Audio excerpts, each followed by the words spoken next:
Alright, so here we've got Super Kiwi 64 being played on Nintendo Switch. This video code is courtesy of the developer. The developer being Cyactro Games, published by Diplodocus Games. So this game, you play an adorable little kiwi bird, and it is very reminiscent of games like Banjo-Kazooie and other 3D platformers of the N64 era, and it's meant to be. It's meant to pay tribute to those titles, and it does a very good job. A very, very good job. So we're going to go to the first level here. Alright, so the point of the game is to get... you try to get all 28 gears, or every gear in each stage, and then get each of the little gems by fighting them either in level or collecting all the gems or hitting all the targets. There are various ways to obtain all of the gems. Now, you have the ability to walk. You have the ability to dash with the ZR button. You have the ability to turn the camera, or to control the camera with either the right analog stick or the L and R buttons. You have the ZL button, which is meant to center the camera behind the Kiwi, which is nice and handy to have. My only real gripe with this game is outside of the fact the levels can be rather large, which I guess is either a positive or negative depending on how you look at it. The fact that you can't rotate the camera very fast is really kind of annoying. I mean, yeah, you have... I mean, maybe you're supposed to use it in relation to the ZL button for centering, but I wish you could just move the camera faster. Just make the gameplay a little bit easier. But you have the ability to jump here with the B button, and then you have your I don't want to call it a screw attack, but your beak attack, I guess, your spin beak attack, that you can use to climb up walls. So that was a bad example. Not there, but like right here. And you can fly if you do, or glide if you do a double jump, which is handy. But you can do this and get up into higher areas, which is needed to if you intend on getting all of the gems. I'm gonna go grab this one over here. But I love the environments. The environments are cool looking, and of course I overshot it. The environments are really cool. They're fun, and they're pretty unique for each area. Each level is just pretty unique and fun to run around in. Again, the levels are quite large. Other than the fact that they're large,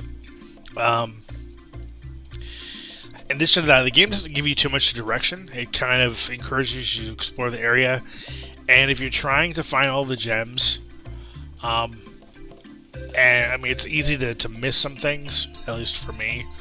I spent I think, gosh, I want to say a little over an hour in one of the stages trying to get all of the gems, and it turns out there was one target that I hadn't gotten to because I hadn't found it.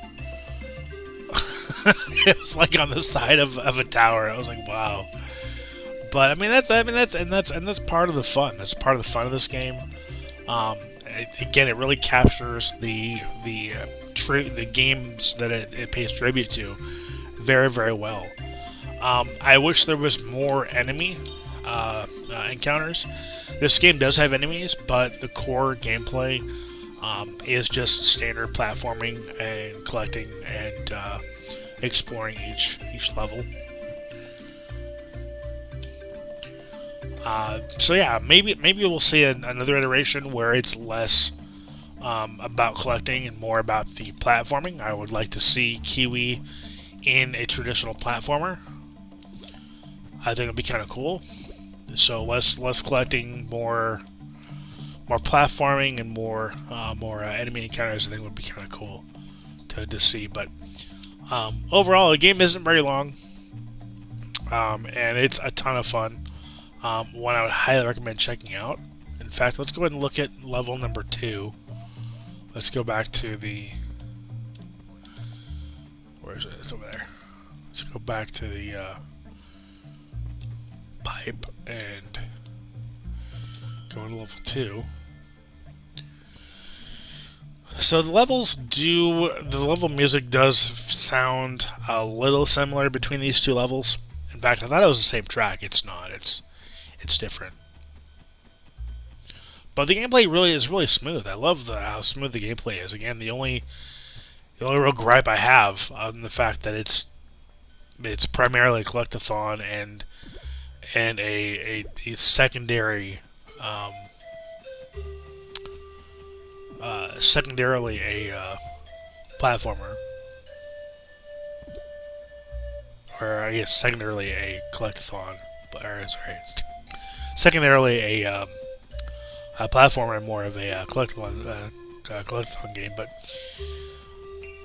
again, the game is still good. The game is still really, really, really good, and I don't know if this is going to continue, but at least as of this review, buying this game gets you both access to, it'll give you this game, it'll also give you the ability to get Beanie, another great game I reviewed on the channel, for free.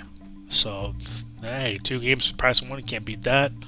I think this is only like 10, 20 bucks in the shop, so not very expensive at all, and you're getting 2 games for the price of 1. So, definitely a game I would highly recommend playing if you're a fan of Banjo-Kazooie, fan of Banjo-Tooie, fan of Crash Bandicoot,